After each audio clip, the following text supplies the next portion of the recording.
आताच बेरेकर काकांनी मुलाखत घेतली. त्या मुलाखतीमधला जो विषय होता त्याचा थोडा भाग आमच्याही मुलाखतीमध्ये होता, म्हणून त्यांनी आमचं अर्ध काम सोपं करून ठेवलं आहे. तर आता मुलाखतीला सुरुवात करू. तर आपण जी दैनंदिन साधना करतो त्याच्यामध्ये सर्वप्रथम आपण मंगलाचरणनी सुरुवात करतो. तर आपल्याला श्री सद्गुरू मंडळी दादांनी जी साधना दिली आहे ती एक ठराविक बैठक दिली आहे. त्याच्यामध्ये आपण सुरुवात मंगलाचरणी करतो, नंतर शंकरी प्रार्थनेने, नंतर मारुती सोडतो. तर हे सगळं देण्यामागे आपल्या गुरूंचा एक विचार होता. तर त्या विचाराला अनुरूप जेव्हा आपण साधना करू तेव्हा जी आपण साधना करतोय ती नुसती क्रिया न होता जे गुरूंना आपल्या हातून किंवा जो भाव आहे किंवा त्या विषयाच्या मागे जे कारण आहे ते कारण आपल्या हातून नकळत होईल. तर आता मंगलाचरण कशासाठी दिलेलं आहे? तर आपल्या देहात निसर्ग परत्वे आपल्याला 5 कोश आहेत, ते जन्मतः धारण होतात. तर ते 5 कोश कोणते आणि ते कोणत्या स्थानावर असतात? तर पहिला आहे अन्नमय कोश, जे नाभी स्थानावरती असतो. मनोमय कोश हे हृदय स्थानावरती, अन्नमय प्राणमय कोश हृदय स्थानावरती, कंठस्थानावरती कोणता असतो? मनोमय, ललाट स्थानावरती विज्ञानमय आणि ब्रह्मस्थानावरती आनंदमय. बरोबर. तर हे 5 कोश जे आहेत हे अविकसित अवस्थेत असतात. तर त्यांची शुद्धी झाली की ते विकसित अवस्थेकडे जातात. पण ते कोश विकसित का व्हायला पाहिजे किंवा ते विकसित होण्याचा दादांचा उद्देश काय होतं? तर जो आपला देह आहे हे देहाचं रूपांतर माध्यमात व्हावं हे त्यामागचा विषय आहे. तर हे माध्यमामध्ये का व्हायला पाहिजे? तर सद्गुरूंचं जे कार्य आहे जे लोककल्याण व विश्वशांतीचं ह्याच्यासाठी माध्यम होणं गरजेचं आहे. कारण की नुसतं आपण क्रिया म्हणून जर साधना केली तर आपल्या देहाचं रूपांतर माध्यमामध्ये नाही होणार. तर ते आहे त्याच्यासाठी आपल्याला मंगलाचरण दिले. तर मंगलाचरणी काय होणार? ते जे आपले कोश आहेत त्या कोशांची शुद्धी होणार आणि शुद्धी झाल्याने काय होणार? तर ते विकसित अवस्थेकडे वाटचाल होणार त्या कोशांची. तर मंगलाचरण म्हणजे काय? तर ईश्वराची स्तुती आहे. बरोबर. तर ईश्वराची व्याख्या काय आहे? तर आताच्या जमान्यामध्ये किंवा आजच्या युगामध्ये ईश्वर म्हणजे आपण एका मूर्तीमध्ये किंवा तसबिरीमध्ये बघतो. पण पूर्वीच्या काळी जे ऋषीमुनी होते ते ईश्वर कशात बघायचे?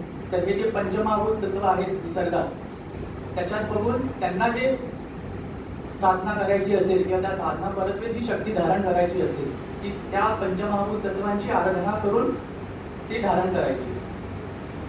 आता मानव सुद्धा हा निसर्गाचा भाग आहे, म्हणून आपल्यामध्ये सुद्धा तेच पंचमहाभूत तत्व आहेत जी निसर्गामध्ये आहेत. याचा अर्थ काय? तर ते ईश्वरी तत्व आहे ते मानवामध्ये सुद्धा आहे. बरोबर. पण ते मानवी ईश्वरी तत्व आहे ते आपल्याला अजून गौण आहे किंवा ते अजून विकसित झाले नाही. तर विकसित का नाही झाले? बरोबर. तर जेव्हा आत्मा हा जेव्हा जन्म घेतो तर जेव्हा जन्म घेतो तेव्हा कालांतराने आपण जेव्हा जशी आपल्या अवस्था पुढच्या अवस्थेत आपण जातो तर आपण दोष सुद्धा धारण करतो. मग त्याच्यामुळे होतं काय की आत्मा ज्या कारणासाठी जन्म घेतो ते कारण आणि देह जे बाकीच्या विषयांमध्ये गुंतून जे जीवन व्यतीत करतोय ते दोन भिन्न होतात. मग त्याच्यामुळे काय होतं की आत्म्याचं कारण राहतं बाजूला आणि आपला जो देह आहे तो इतर विषयांमागेच पळतो आणि जे कारण आहे जन्माला यायचं आत्म्याचं ते तसंच बाजूला राहतं. म्हणून त्याच्यामुळे काय अवस्था होते आत्म्याची? तर शंकराचार्यांनी काय सांगितलंय की पुनरपी जननम पुनरपी मरणम पुनरपी जननी जठरे शयनम. म्हणजे जे दूषित चक्र आहे ते चालू राहतं त्याच्यात. म्हणजे जोपर्यंत जे कारण आहे आत्म्याचं जन्म घेण्याचं ते जोपर्यंत साध्य होत नाही तोपर्यंत आत्म्याला जन्म घेत राहावे लागतं. तर हे जे चक्र आहे दूषित चक्र हे जर आपल्याला तोडायचं असेल तर ईश्वरी कृपा जर सद्गुरूंची कृपा आपल्याला पाहिजे.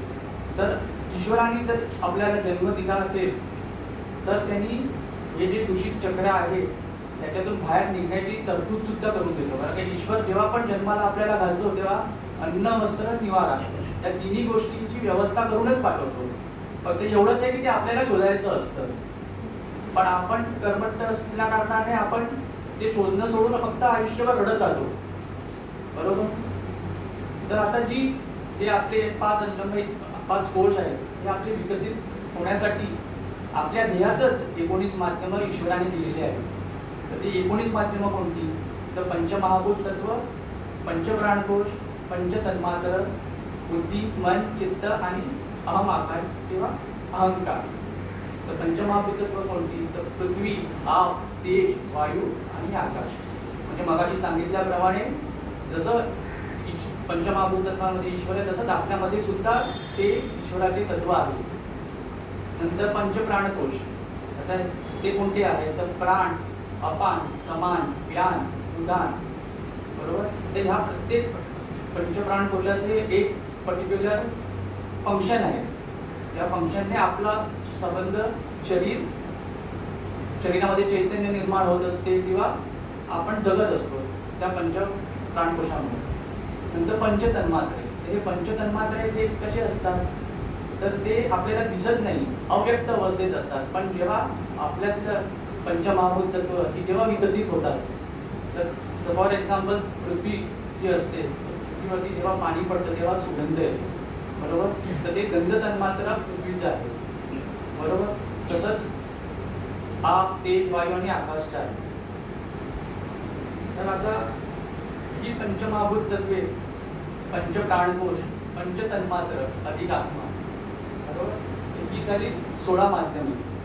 आता ह्या 16 माध्यमांचं कार्य काय आहे? तर ही जेव्हा 16 माध्यमं ही निसर्ग परत्वे प्रवास करतात, बरोबर, तेव्हा जाऊन प्रत्येक कोश आहे हा विकसित व्हायला लागतो. पण आता हे जे गणित मांडलेलं आहे आपण समोर बघतोय की 16 माध्यमे निसर्गाच्या 5 तत्वांमधून प्रवास करत 80 तत्वे निर्माण होतात. तर हे 80 तत्व जे आहेत ही बेसिकली एक डार्विन थिअरी आहे. तर किंवा जन्म उत्पत्तीचं जे थिअरी ती त्यांनी मांडलेली ही थिअरी आहे.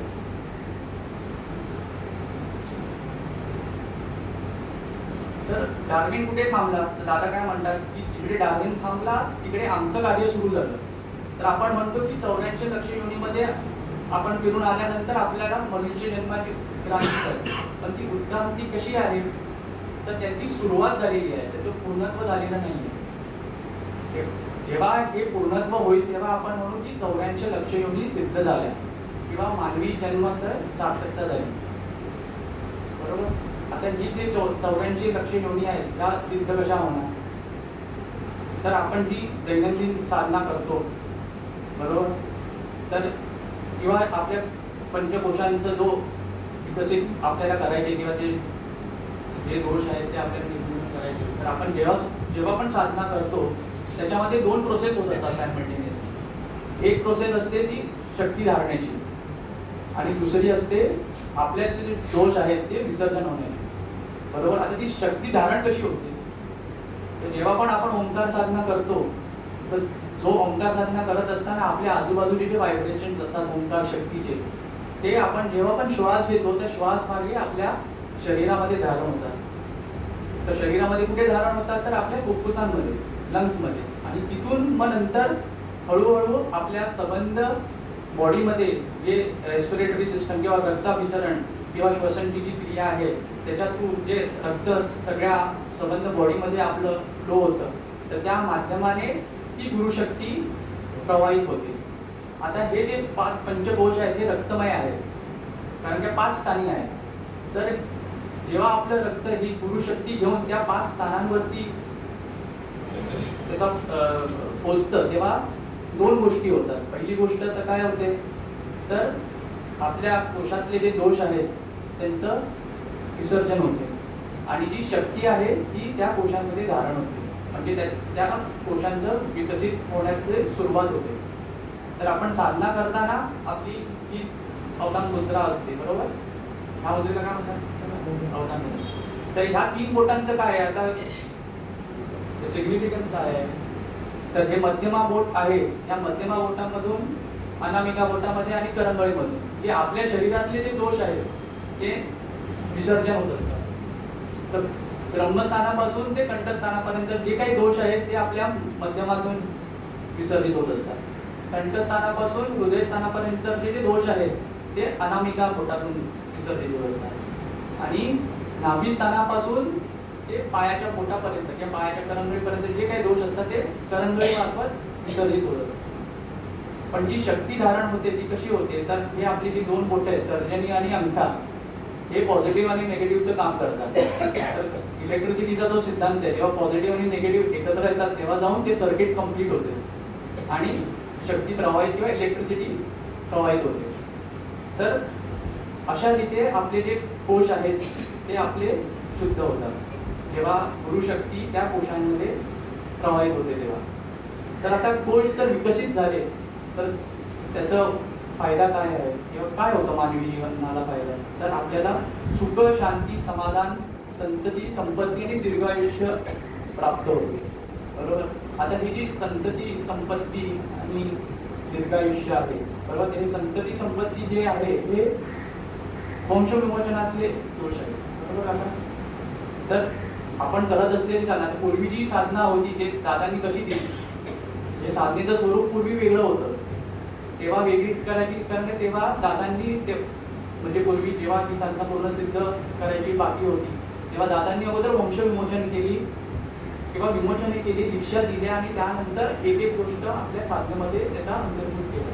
कारण की ह्या जर गोष्टी केल्या नसता तर काय झालं असतं, तर हे जे आपल्या विद्या, संतती, संपत्ती आणि बाकीचे इतर दोष आहेत ते प्रबळ झाले असते. जसं आपण झाड, एक कुंडीमध्ये झाड लावतात, बरोबर, आणि त्या झाडाच्या अवतीभोवती जर इतर अनावश्यक झाडं किंवा गवत उगवलं तर ते काय करतं, तर जे मेन झाड आहे त्याचं पोषण सुद्धा ते बाकीचे इतर गोष्टी घेतात.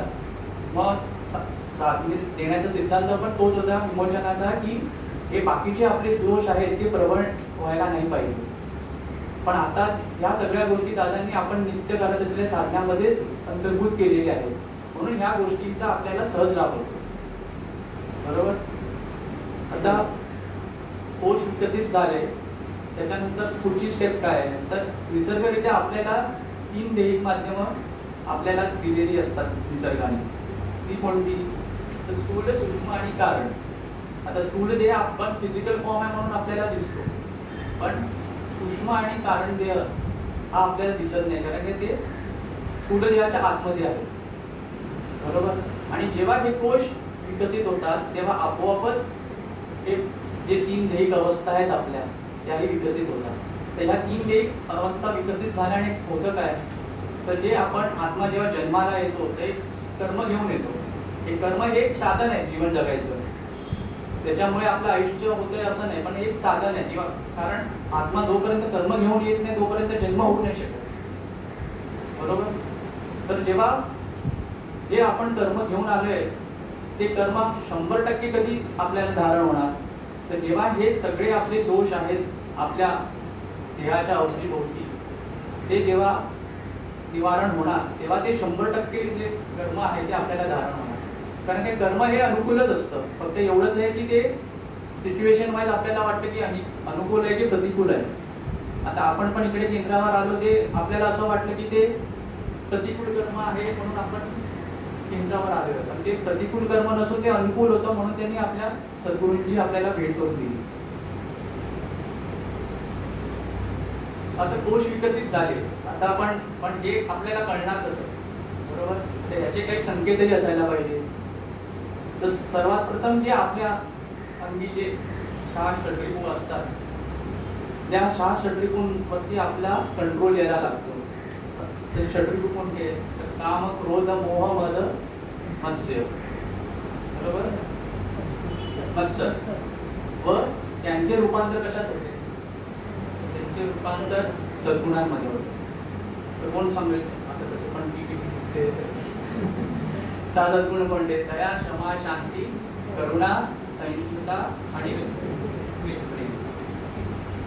तर आता कसं आहे माहिती आहे, आपल्याला कळण्यापेक्षा हे इतरांकडून आपल्याला कळायला पाहिजे की बाबा आपल्यामध्ये बदल झालाय. आरशात बघून आपण जर म्हणालो माझ्यामध्ये बदल झाले साधना करून, तर ते शक्य नाही.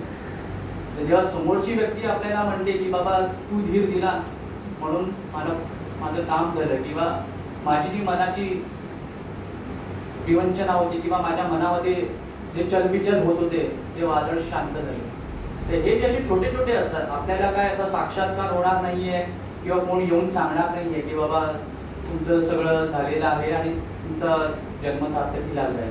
हे छोटे छोटे संकेत असतात जे आपल्याला जाणून घ्यायचे असतात. म्हणून साधना करताना अवधान असणं खूप गरजेचं आहे.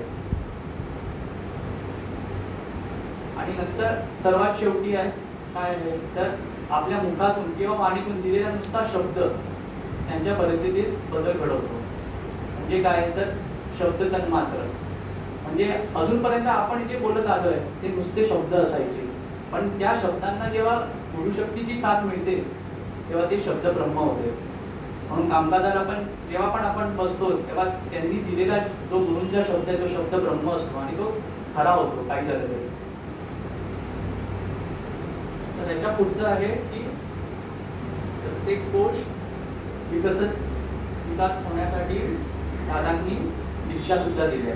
तर दीक्षा का दिल्या, तर जस्ट छोटा एक्सप्लेनेशन याचं आहे की दीक्षा हे दोन कामं करणार या कोशांचे. पहिली गोष्ट तर हे कोश विकसित होण्यासाठी त्या कोशांना मदत करणार, आणि दुसरं म्हणजे त्या कोशांचे संरक्षण करणार अजून काही दोष धारण होण्यापासून. हे दीक्षांचे हे दोन कार्य आहे त्या कोशांच्या विकासामध्ये.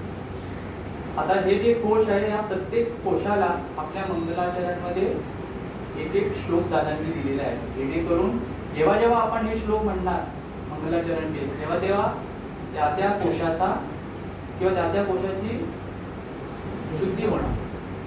बरोबर. तर आता आपल्याला दिसत असेल की नाभी स्थानावरती जे अन्नमय आहे त्याच्यासाठी उपासना दीक्षा दिलेली आहे. श्लोक कोणता आहे तर वसुदेव सुतम देव. प्राणमय कोश हृदयस्थानी आहे, नामस्मरण दीक्षा दिलेली आहे.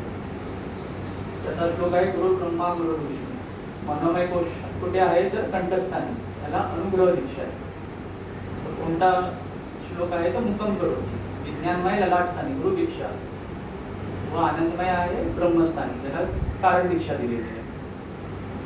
तर आपण आता जे श्लोक आहेत मंगलाचरणचे त्याचा शब्दशः थोडा अर्थ समजण्याचा प्रयत्न करू, जेणेकरून आपण जेव्हा साधना करू तर या श्लोकाचा काय अर्थ आहे किंवा या श्लोकामधून काय अभिप्रेत आहे भाव, तो आपण जाणून घ्यायचा प्रयत्न करू.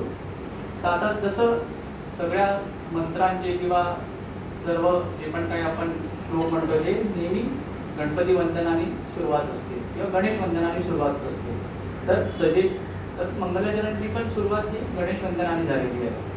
तर आपण पहिला जो श्लोक आहे तो वाचू.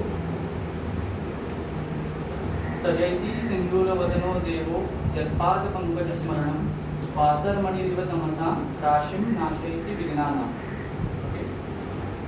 तर आता या श्लोकाचा अर्थ काय आहे, तर ही श्री गणेशाची स्तुती आहे. व याच्यात गणेशाचं जे मुख आहे हे गुलाबी रंगाचं आहे, हे शब्दशः अर्थ आहे. व आनंदमय कोशाचा जो रंग आहे तो त्याच्या मुखमंडलातून परावर्तित होत आहे. व जसं मगाशी म्हटल्याप्रमाणे सर्व जे पण काही शुभविधी आहेत किंवा उपासना आहेत किंवा श्लोक आहेत त्याची सुरुवात आपण नेहमी ओंकाराने करतो.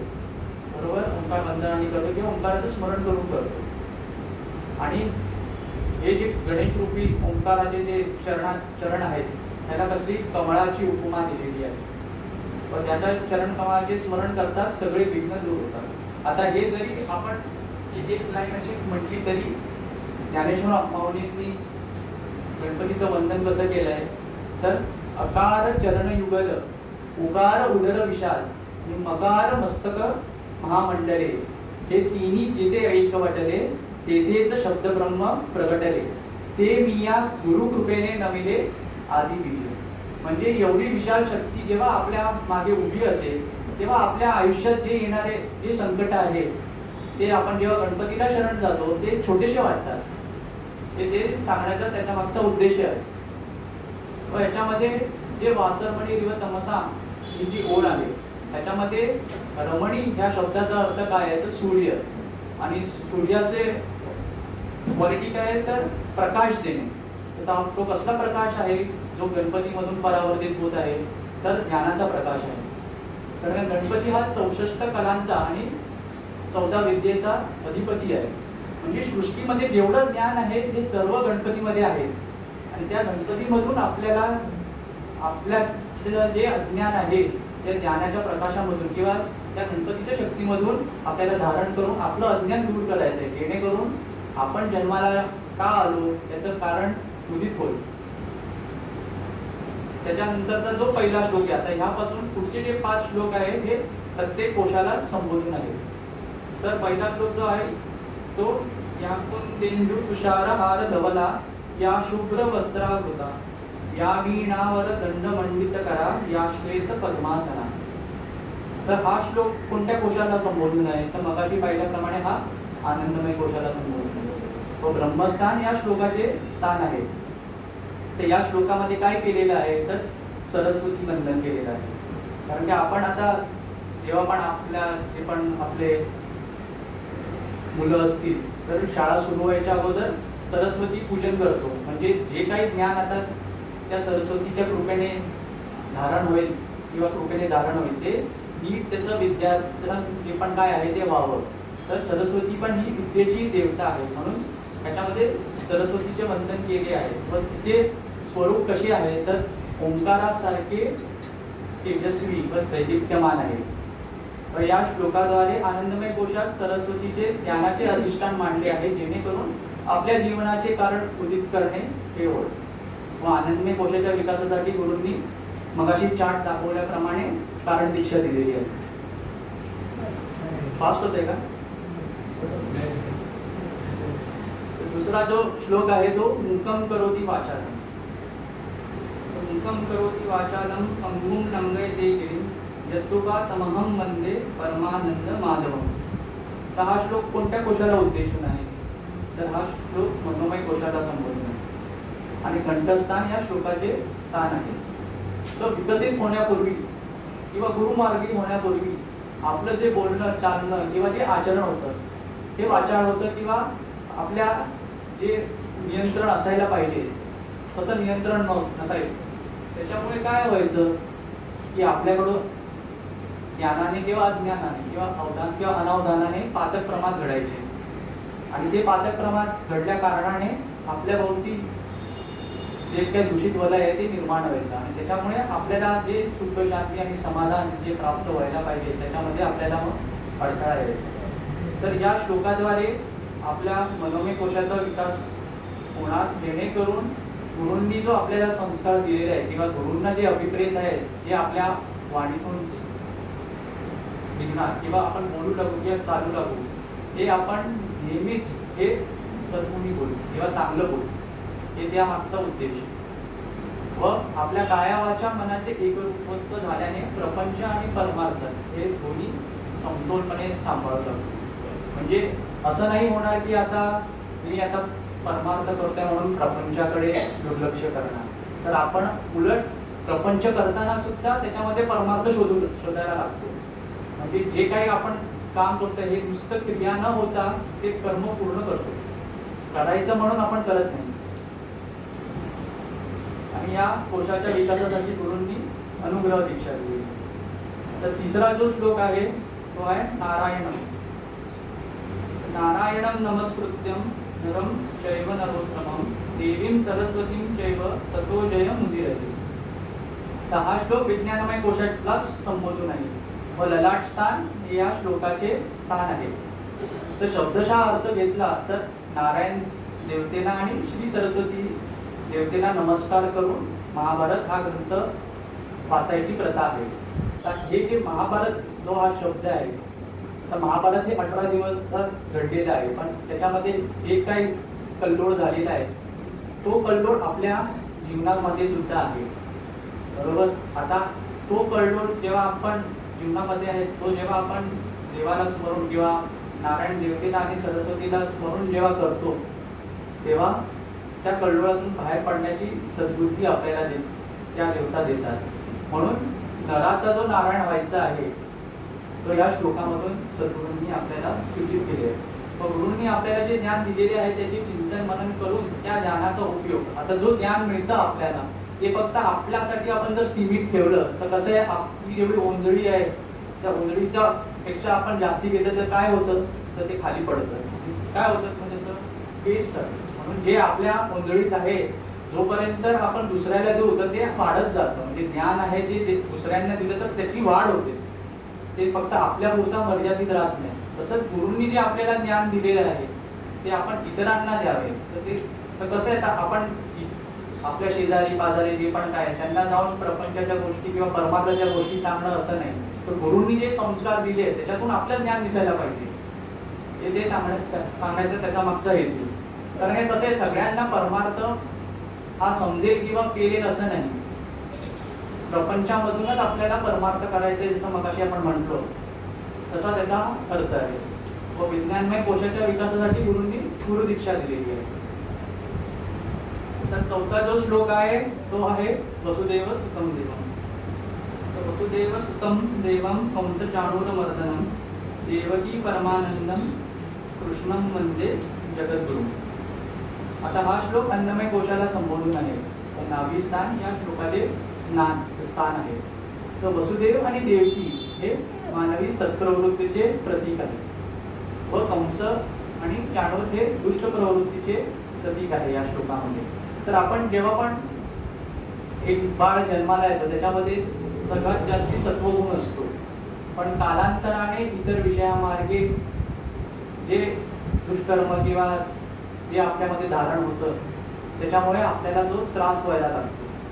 तर ते जे दुष्कर्म आहे ते कशामुळे होतं किंवा दोष आहे ते कशामुळे होतात, तर आपण जे काही ग्रहण करतो, आता अन्नमय कोश जरी असला तर फक्त अन्न ग्रहण करणं हे त्या अन्नमय कोशाचं व्याख्या नाही. तर अन्न म्हणजे काय, जे आपण बघतो जे ऐकतो, फक्त खाण्यापुरता मर्यादित नाही, तर ह्याच्या मार्फत सुद्धा आपल्यामध्ये दोष धारण होतात. कारण जे आपण बघतो आणि ऐकतो ते आपण बुद्धीने विचाराने करायचा प्रयत्न करतो किंवा अनवधानाने किंवा अवधानाने आपल्याकडून घडू शकते, बरोबर.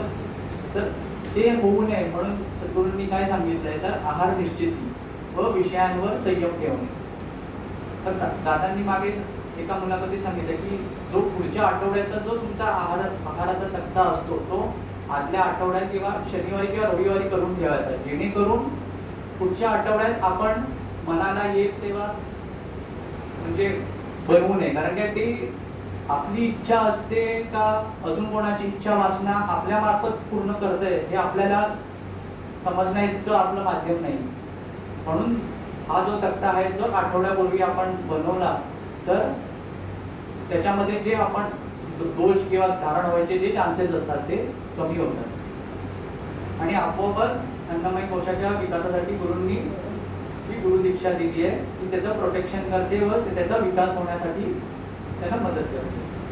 आणि जो पाचवा श्लोक आहे तो गुरुर् ब्रह्मा गुरुर्विष्णू गुरुर्देवो महेश्वरा गुरु साक्षात परब्रह्म तस्मै श्री गुरुवे नमः. तर हा श्लोक प्राणमय कोशाला संबोधून आहे व हृदयस्थान या श्लोकाचे स्थान आहे. तर जेव्हा कोश आपले विकसित नसतात किंवा कोश विकसित नसतात तेव्हा काय असतं, तर अन्नमय कोश आणि प्राणमय कोश त्यातून जीव जगत असतो. कारण जे अन्नमय आणि प्राणमय हे दोन बेसिक फॅकल्टीज आहेत आपल्याला जगण्यासाठी, त्याच्यातून आपण जीवन व्यतीत करत असतो. पण इतर कोश विकसित झाले नसतात त्याच्यामुळे काय होतं की आपल्यामध्ये फक्त चेतना असते, पण त्या जीवात चैतन्य निर्माण करण्यासाठी जो प्राणमय कोश आहे तो कार्यरत असतो. व जेव्हा वरचे जे अगोदरचे चार आपण जे कोश पाहिले ते जेव्हा पूर्णतः विकसित होतात तेव्हा गुरु आपोआपच आपल्या प्राणमय कोशामध्ये स्थापन होतात. प्राणमय कोशाच्या विकासासाठी गुरूंनी श्री सद्गुरु नामस्मरण दिले. आता जो पुढील विषय आहे तो श्री शक्तीची प्रार्थना आहे.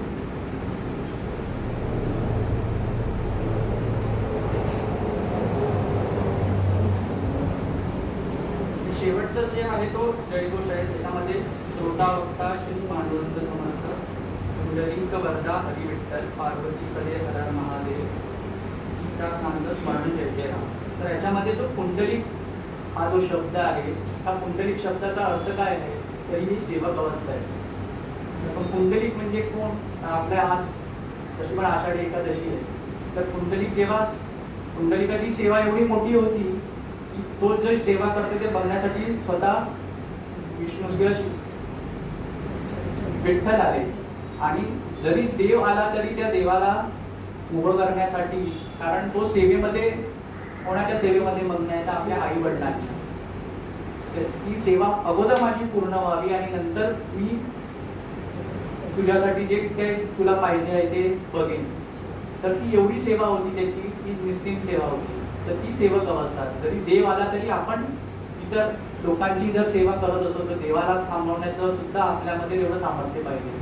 जसं मगाशी निरंजननी सांगितलं आपल्याला की फक्त लोकांमध्ये आपण देव बघायचा असतो, तसबिरीमध्ये किंवा कोणत्या आयडलमध्ये नसतो. हे आपल्या प्रत्येका माणसामध्ये देव असतो, म्हणून त्याची ती सेवा आपण करायला पाहिजे.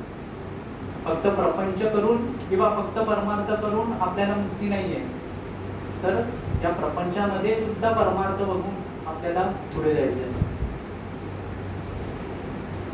नंतर शेवटचा तो जयघोष आहे, सच्चिदानंद सद्गुरू साईनाथ महाराज की जय, श्री गुरुदेव दत्त आनंदाचा सच्चिदानंद सद्गुरू श्रीकंठ महाराज की जय, श्री गुरुदेव दत्त सद्गुरुनाथ नाना महाराज की जय, श्री गुरुदेव दत्त.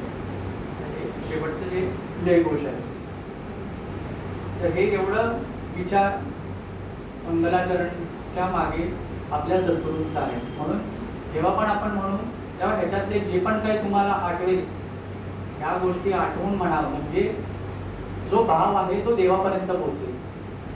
कारण ते जोपर्यंत भाव नसेल तोपर्यंत ती फक्त क्रिया किंवा पोपटपंची होणार आणि ती देवापर्यंत पोहोचणार नाही. म्हणून आपण म्हणतो इतके वर्ष मी सेवा करतोय पण सुख शांती आहे पण समाधान नाही. जसं मगाशी काका म्हणाले की समाधान मिळत नाही जरी सुख शांती मिळत असली तरी. तर जेव्हा आपण जे करतोय त्याचा अर्थ जाणून घेऊन जर आपण करू तर आपलं पुढचं स्थित्यंतर किंवा पुढच्या जी विकासाची आपली अवस्था आहे त्याकडे आपण वाटचाल करू. आता पुढचा जो विषय आहे तो श्री शक्तिपीठ प्रार्थना, तो महेश घेणार आहे. तर तत्पूर्वी जे दादांचं जे अवतारी कार्य होतं हे 3 टप्प्यामध्ये आपण बघू शकतो. तर पहिला टप्पा जो आहे तो सर्व त्यांनी सिद्ध सिद्धांत पद्धती, निराकरण पद्धती ह्या त्यांनी केल्या, जेणेकरून लोककल्याणाचं जे कार्य किंवा लोकसंग्रहाचं जे कार्य आहे त्याची ते पायाभरणी होती. दुसरा जो टप्पा आहे तो शक्ती आव्हानाचा आहे. तर शक्ती आव्हान म्हणजे काय, तर जे 8 संमेलनं त्यांनी घेतली त्याच्यामधून जी शक्ती आव्हान केली तो त्यांचा दुसरा टप्पा. तिसरा टप्पा म्हणजे त्यांच्या संपूर्ण अवतारी कार्याचं ते सारांश आहे, ही शक्तिपीठ प्रार्थना आहे.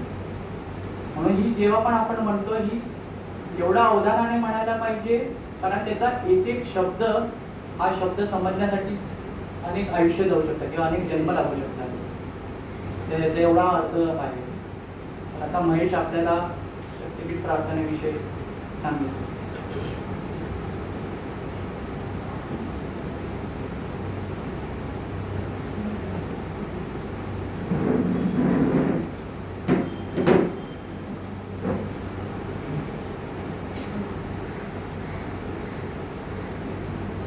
अभिषेकने जो मंगलाचरणाचं सांगितलं तुम्हाला, प्रत्येक गोष्ट विकसित कसा होतो आणि दादांनी वंदनीय दादांनी प्रत्येक गोष्टाला श्लोक का दिले, कारण की तो विकसित व्हावं म्हणून. कारण की आपल्या नकळत ह्या गोष्टी घडत असतात. त्याच्या मागचं जे कारण होतं ते त्यांनीच स्पष्ट केलं. बहुतेक मला वाटतं आता त्याचं ते कळले का तुम्हाला सगळ्यांना, म्हणजे थोडंफार, म्हणजे आता सगळे बहुतेक जुने भक्तभाविक आहेत, नवीन मंडळी आहेत आता नवीन आलेली, म्हणजे लहान मुलं आहेत त्यांना ते बरं वाटतं तुम्ही त्याला, पण त्यांना जास्त कळेल. कारण की त्यांना ते सगळं पुढे घेऊन जायचं आहे. घेऊन जायचं इन द सेन्स स्वतःचा विकास म्हणजे काय याचा अर्थ आधी कळायला पाहिजे. विकसित, विकसनशील आणि विकसित अवस्था, यात हे 3 टप्पे असं. तर आता जी लहान मुलं आहेत त्यांना बघून जरा बरं वाटलं. गुरुमंगलाचरणाचं हे महत्त्व आहे. वंदनीय दादांनी जी मंगलाचरण दिलं त्यानंतर जी शक्तीपीठ प्रार्थना दिली आपल्याला, प्रत्येक साधनेला एक संकल्प असावा लागतो. किंवा तुम्ही जी साधना करताय किंवा तुम्ही एखादं जे कार्य करताय किंवा काम करताय ते कशासाठी, काहीतरी इनपुट यायला पाहिजे, तुम्हाला काहीतरी द्यावं लागेल. तर आपण जी साधना करतोय तर त्याचं हे काय संकल्प काय, ते पसायदारी संकल्प आहे. ज्ञानेश्वर महाराजांनी गुरुमाऊलींनी जो संकल्प पसायदा दिलं होतं त्याचं सार दादांनी शक्तीपीठ प्रार्थनेमध्ये पूर्ण आहे, त्याच्यात वेगळी आहे. पहिली जी प्रार्थना आहे, आपली गुरुभक्त श्री जगद्गुरु साईनाथ महाराज आणि श्री सद्गुरुनाथ दादा यांचे चरणी भक्ती भावनेने आज अशी प्रार्थना करीत आहोत. तर याच्यामध्ये आम्ही गुरुभक्त म्हणजे काय, मगाशी आता अभिषेक मी सांगितले 19 माध्यम जी आहेत, पंचप्राणकोश, पंचमहाभूत तत्व आणि पंचतन्मात्र आणि बुद्धी, हे 5 पायकृती, कृती आणि बुद्धिमन, चित्त आणि अहंकार, 19 म्हणतो. त्याच्यामध्ये पंचकोश जे आहे अन्नमय, प्राणमय, मनोमय, विज्ञानमय, हे कोश विकसित व्हायला लागते. तर हे टोटली मिळून एकत्रित मिळून 19 माध्यम जे आहेत त्यांना दादांनी आम्ही गुरुभक्त, त्यांना गुरुभक्त असं म्हटलेलं आहे. म्हणून आपण कधी सुरुवातीला जे वक्तव्य करतात त्यांना ते लक्षात येत नाही की आम्ही गुरुभक्त का म्हणतो, मी ते एकटा साधना करतोय.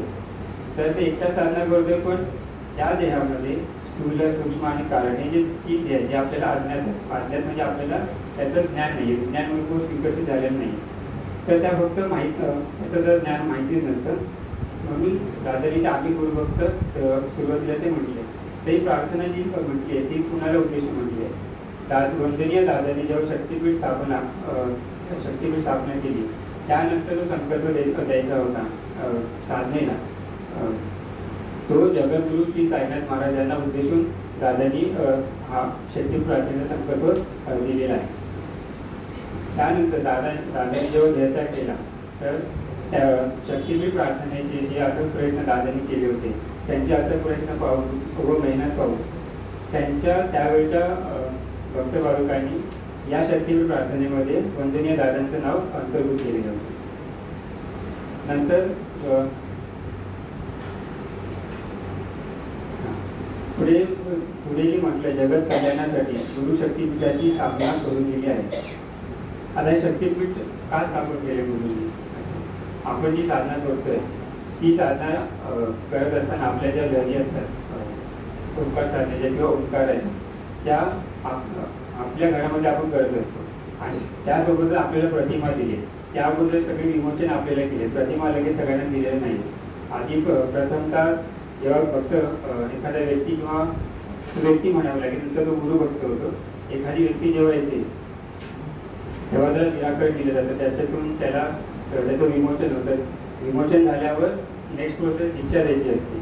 आता दीक्षा लगेच काय तुम्हाला सांगून दिलेली नाही आहे, उपासना दीक्षा आहे ते तुम्ही करता ऑटोमॅटिक आहे, नकळत, पण तुम्हाला माहिती नाही तुम्हाला काय केली.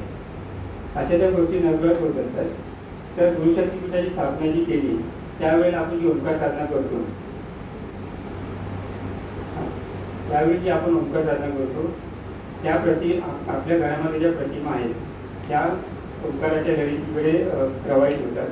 त्या लहरी शक्तीपीठ जे आहे म्हणजे आपलं केंद्र, आपले लय तत्वाचं केंद्र आहे, साहित्य केंद्र हे लय तत्वाचं प्रतीक आहे तर त्या लहरी या शक्तीपीठात येतात आणि या शक्तीपीठातून त्या प्रवाहित होतात गोवा येथील परवडी साईधाम इथे जातात, लहरी जातात त्या.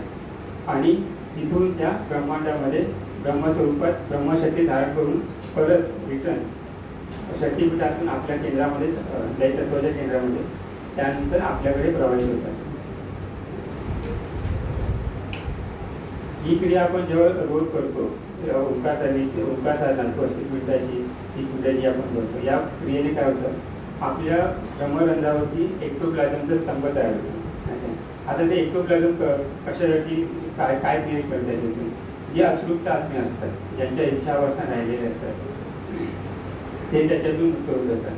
आता ह्या गोष्टी तुम्हाला माहिती म्हणजे जेव्हा आपण साधना करतो त्या गोष्टी कळणार पण नाही, अनुभव पण येत नसतो आणि फक्त गुरुंनी सांगितले त्यांच्या आज्ञेप्रमाणे आपण साधना करतो. पण त्यांना जे करून घ्यायचं आपल्याकडून ते ऑटोमॅटिकली नकळत होत राहतं ते. आणि त्याचा जो आशीर्वाद असतो, त्याचा जी पुण्यसंचय असतो, तो आपल्या जन्मकर्म जे आपण म्हणतो प्रारब्धामध्ये जो दोष असतो तो हळूहळू एक एक कमी व्हायला लागतो. कारण की आपण साधनेमुळे गुरूंच्या आज्ञेप्रमाणे साधना करतो, त्याच्यातून आपण पुण्यसंचय करत असतो. म्हणून ओंकार साधना ही अतिशय आत्मीयतेने आपण करायला पाहिजे आणि गुरुवचन आहे ते त्याप्रमाणे वागायला पाहिजे. तर शक्तिपीठाची स्थापना करून दिल्यावर आपण दादानी पुढे सांगितलं की त्या शक्तिपीठाची सेवा, शक्तिपीठ स्थापन करून दिलं पण त्याची सेवा कशी करायची आहे, विनम्र भावनेने. म्हणजे एक भाव आपण आपल्याला जसं आता विमोचन केले, विचार दिलेले आपली माध्यमे विकसित केले, तसाच लाभ इतरांनाही झाला पाहिजे. इतरांनाही झालं पाहिजे तुला या हेतूने, म्हणजे विनम्र भावनेने. म्हणजे मला जे मिळाले आहे सुख शांती समाधान, काही लोकांना फक्त सुख शांती मिळतं पण त्याचं समाधान घेता येत नाही. समाधान घेऊ शकतात पण घेऊ शकत नाही. समाधान का भेटत नाही त्याच्यामध्ये, कारण की त्याच्यामध्ये काहीतरी कमतरता आपण काढतो. तुम्हाला एकदा दिले, भले ते कमी असेल मोठं असेल, प्रत्येकाची एक लेवल आहे, प्रत्येकाचे ॲब्झॉर्प्शन पॉवर असते की त्याला किती हँडल करता येईल, किती वजन किती उचलता येईल. त्याप्रमाणे एक एक स्टेप दादा देत असतात. लगेच नाही की म्हटलं की आता मी आलो आहे, कामकाज झालेलं आहे, तर मला हे अपेक्षित होतं पण हे झालं नाही, तर त्याच्यामध्ये कमतरता आपण आणायची. गुरुशक्ती कार्य करीत असते. तुमची वेळ आली, तुमच्या प्रारब्धाचे जे दोष असतात ते तसे कमी कमी होऊन जातात, त्याचा तुमचा पुण्यसंचय साठत जातो. त्याप्रमाणे त्या गोष्टी तुम्हाला एक एक करून मिळत असतात. याच्यामध्ये सहिष्णुता, मागाशी तू सांगितलं आहे, षड विकार, काम, क्रोध, लोभ सोडा. लोभ सोडून तो याच्यामध्ये सहिष्णुतेमध्ये आलं पाहिजे आणि प्रेम भावनेने या गोष्टी करायच्या असतात. शेवटी जगाला प्रेम देण्याचे असतात. ते महात्मा ज्योतिबा फुलेंचं साने गुरूंची जगाला प्रेम वाटवावे हे आहे, ही प्रार्थना जगायला पाहिजे. सगळ्या संत महाभूतींचं, संत विभूतींचं साथ जे आहे ते दादांनी प्रसादनाच्या ज्ञानेश्वर माऊलींच्या पंचायत रूपी शब्द जे आहेत ते शक्तिपीठामध्ये प्रस्थापित केलेले. तर शक्तिपीठाची सेवा कशी करायची आहे, विनम्र भावनेने, श्रद्धा, भक्ती, निरपेक्ष आणि निस्वार्थ बुद्धीने. निस्वार्थपणा आपल्यामध्ये आला पाहिजे. आता निस्वार्थपणा येतो का हा आपण जरा विचार करायला पाहिजे सगळ्यांनी. म्हणजे करत असतो. आता गुरु दादाने सांगितलं जे जुने भक्त होत आहेत त्यांना सगळं माहितीच आहे, पण नवीन आहे त्यांनी आत्मसात करा, हे खूप महत्त्वाचं आहे तुमच्यासाठी. निस्वार्थ बुद्धी आताच्या काळामध्ये कलियुगामध्ये ही संपत चालली आहे. प्रत्येकाला काय ना काही एखादा मदत करतो, त्याच्या मागे काहीतरी इंटेन्शन असतं त्या व्यक्तीची, त्यामुळे ती तुम्हाला मदत करत असते आणि त्याला काहीतरी पाहिजे असतं. पण ह्या हेतूने आपण जर मदत केली तर ती एक मदत असते, तो एक व्यवहार असतो. मग व्यवहार झाला की काय म्हणतात त्याला, तो फक्त व्यवहार होतो. त्याच्यामुळे तुम्हाला नंतर सत्कर्म मिळतं ना, काय म्हणतात पुण्यसंचय प्राप्त होतो. ही फक्त एक क्रिया घडते तुमच्या. तुम्हाला सत्कर्म वाढवायचं आणि पुण्यसंचय करायचे. तो का करायचा आहे, पुढील जन्माची तरतूद करण्यासाठी. पुढील जन्माची तरतूद म्हणजे काय, आता जो जन्म प्राप्त झाला आहे तुम्हाला, जो प्रारब्धामध्ये दोष होता तो तुम्ही कमी करून तो पूर्णपणे गेल्यावर जो पूर्ण संचय तयार होतो तो पुढील जन्मी तुम्ही वापरू शकता. म्हणजे काय की आता डॉक्टर श्रीलंकाकांनी सांगितलं होतं, त्याचा अर्थ मला कळला नव्हता त्यावेळेला, की आता सचिन तेंडुलकर किंवा जे मोठमोठ्या व्यक्ती असतात ते डायरेक्ट त्यांना कसं भेटतं सगळं असं, कारण की त्यांनी त्यावेळेला काहीतरी सेवा साधना केली असेल गुरूंची, जी दत्ता दिदी आहे जे मोठ्या तर त्यांचं ते माध्यम त्या विशिष्ट कामासाठी त्यांनी जे आधीचे अनेक जन्म प्रयत्न केलेले असतात. प्रयत्न म्हणजे पुढील जन्मांची तरतूद केलेली असते. किंवा मला असा जन्म आता जे करतोय त्याच्यातून आता मला काय भोगायचं ते भोगू नये म्हणून दादा जेव्हा एखादा आजारपणामध्ये एखादी व्यक्ती असते तेव्हा आपण ते प्रार्थना करतो तेव्हा त्याचं जरा व्यवस्थित होते. तर दादा तेवढं ते पूर्ण संपून काढून त्याला मोकळं करून पुढच्या गतीला पुढे घेतात. तर निस्वार्थपणा हा असला पाहिजे प्रत्येक कार्यामध्ये. तर शक्तिपीठाची सेवा विनम्र भावनेने, श्रद्धा, भक्ती, निरपेक्ष, निस्वार्थ बुद्धीने करू. जे कोणी या जगतात दुःखी कष्टी आहे त्यांची सेवा काया वाचा मनाने करू. आता काया वाचा मन हे आपण गुरुमाती होण्यापूर्वी अनेक गुणानुबंधापर्यंत जकडले गेलो. म्हणजे अनेक गुणानुबंध होते, याचं हे द्यायचं आहे, त्याचं ते द्यायचं आहे, त्याच्याकडे जायचं आहे, त्याला काहीतरी मदत करायची खूप झाली आहे. तर हे जे कायावरचं म्हणजे अशुद्ध होतं ते गुरुकृपेने शुद्ध झाल्या कारणामुळे आपण जी प्रार्थना करतोय त्या प्रार्थनेचा लाभ ज्या व्यक्तीसाठी किंवा ज्या देशासाठी किंवा एखाद्या ठिकाणासाठी हे तुम्ही बघत चालताना वगैरे बघत असता की या ठिकाणी हा एक प्रॉब्लेम आहे, भरपूर रस्ता खराब आहे, परत पाणी असं वाहत जातं, तिकडे काय महानगरपालिकेकडे बघत नाही काय, ह्या ज्या गोष्टी असतात त्या. तर त्यासाठी जेव्हा आपण प्रार्थना करतो तेव्हा ह्या ज्या गोष्टी आहेत या व्यवस्थित होते. या हे कधी व्यवस्थित होतील? आपल्या शब्दांमध्ये, म्हणजे शब्द सन्मात्र जे आहे, शब्द सन्मात्र आपण जे बोलतो त्यामध्ये गुरुशक्ती जेव्हा धारण होईल तेव्हा आपण बोललेले शब्द जे आहेत ते खरे होते. तर काया वाचा मन ज्या शुद्ध करून ठेवलेलं आहे आपलं असेल तर त्याच्यामध्ये परत दोष आणायचे नाही. ते कसे आणायचे नाही? भेटले ना तर परत साठवून नाही जायचं, जोडीमध्ये सगळं घेत नाही जायचं, जे आहे ते देत राहायचं. कारण की निसर्गाचा धर्म आहे देणे. निसर्गाच्या नियमाप्रमाणे आपण वागलं पाहिजे, कारण आपलं ध्येय सुद्धा हा निसर्गाच्या नियमाप्रमाणे चालतो वगैरे चालतो बोलतो. निसर्ग त्याच्या पलीकडे आपण जाऊ शकत नाही, बरोबर. तर असं आहे. म्हणून त्यांची सेवा कशा प्रकारे करायचे? काया वाचा मनाने, असं दादांनी तिथे सांगितले.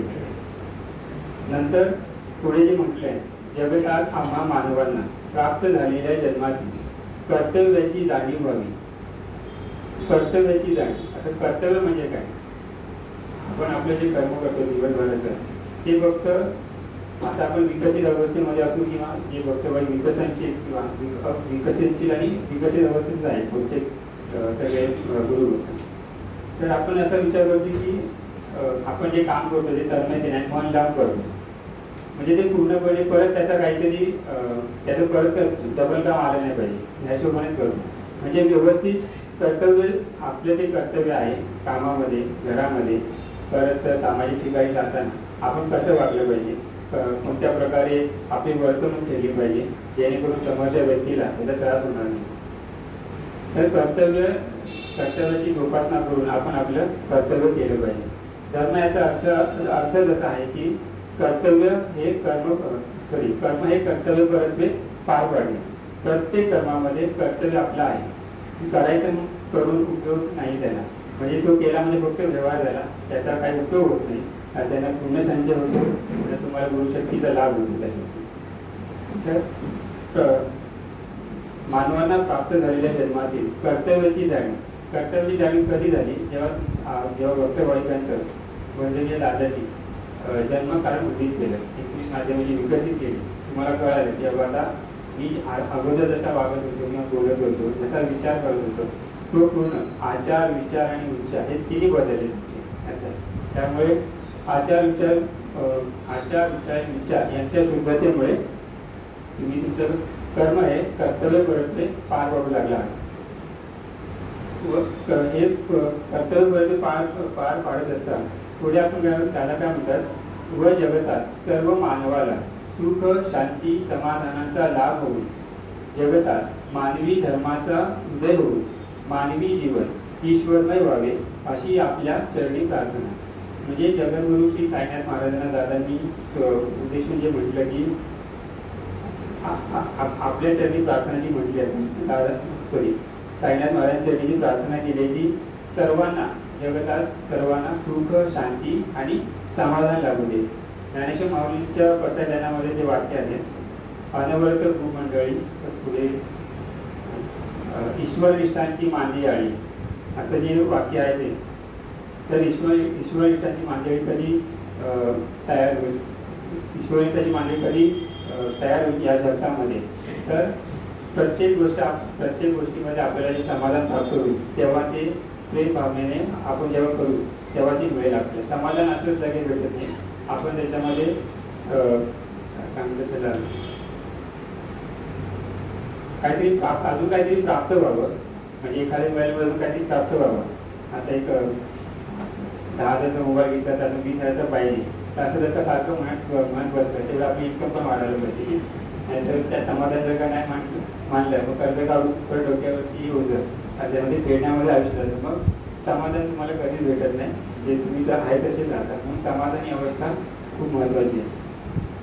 आणि जेव्हा समाधान येतं तेव्हा विश्वशांती आणि समाधानाने जेव्हा तुम्ही एकमेकांशी वागता तेव्हा प्रेम भावना निर्माण होते प्रत्येकामध्ये. प्रेम हे जगातलं सर्वात मोठं काय म्हणतात त्याला दान दिले म्हणून सांगा असं समजा. तर ते कोण कुणावरती कसं करतं काय करतं ते प्रत्येकाचं वेगवेगळं आहे. पण माणसाने माणसासारखं राहावं, म्हणजे प्रत्येक सर्वांभूती आत्मा एक आहे. म्हणजे माझ्यामध्ये जे चैतन्य आहे किंवा चेतना आहे, मग अशी चैतन्य आणि चेतना याच्यामध्ये फरक आहे. आपण जेव्हा अन्नमय आणि प्राणमय या दोन कोशातून जेव्हा जीवन जगत असतो तेव्हा चेतना असते आपल्या शरीरामध्ये. पण गुरुशक्ती लाभल्यावर आपल्यामध्ये काय येतं, चैतन्य येतं. चैतन्य येतं म्हणजे काय की आपले जे विकास, आपले जे कोश अविकसित असतात ते विकसित व्हायला लागतात. विकसित होतात म्हणजे काय की आपल्याला ज्ञान प्राप्ती होते. म्हणून मंगलाचरणामध्ये सरस्वती वंदना आणि त्याच्या अगोदर श्री गणेश वंदनाची म्हटलेली आहे. त्यासाठी ते म्हणजे आपले जे अज्ञात कोश असतात, आपल्याला जे माहीत नसतात ते जागृत व्हायला सुरुवात होते. तर अशा प्रकारे जेव्हा प्रेम जगाला प्रेम आठवड असं जे म्हटलं होतं त्याप्रमाणे या जगात विश्वशांती आणि विश्वकल्याण होईल. तर ही जी प्रार्थना आहे, शक्तीची प्रार्थना, त्याचा उद्देश हा आहे. याच्यामध्ये प्रत्येक साधनेमध्ये जे म्हटलं पडसाद आणि संकल्प सर्व जेवढे संत महात्मे होते, दादा असे आपल्या गुरु लागले की सगळ्यांचं साथ, म्हणजे कोण असं राहिलं नाही की त्यांचं तत्वज्ञान आपल्या गुरु मार्गामध्ये नाही. कोणते येते स्वामी समर्थांचं, गजानन महाराजांची तरी ज्ञानेश्वर माऊलींचं, ते तर पूर्ण आपण ते आपल्या ह्याच्यामध्ये नाही. कारण की आपल्या म्हणजे आपल्या देहामध्ये अनेक विषय असतात ते आपल्याला ज्ञात होत नाही. पण गुरु दादांकडे जेव्हा तुम्ही सकाळी बसता तेव्हा समोर बघा की मी त्यांच्याप्रमाणे त्यांच्या आज्ञेप्रमाणे वागतोय का, तेव्हा त्या शक्तीपीठ प्रार्थना जी आहे ती फलित होईल व विश्वशांतीचं जे दादांचं गुरूंचं आणि परमगुरूंचं जे ध्येय होतं ते पूर्ण होईल. धन्यवाद. थांबूया, तुमचा विषय घेतले. सच्चिदानंद सद्गुरु साईनाथ महाराज श्री गुरुदेव दत्त सदानंद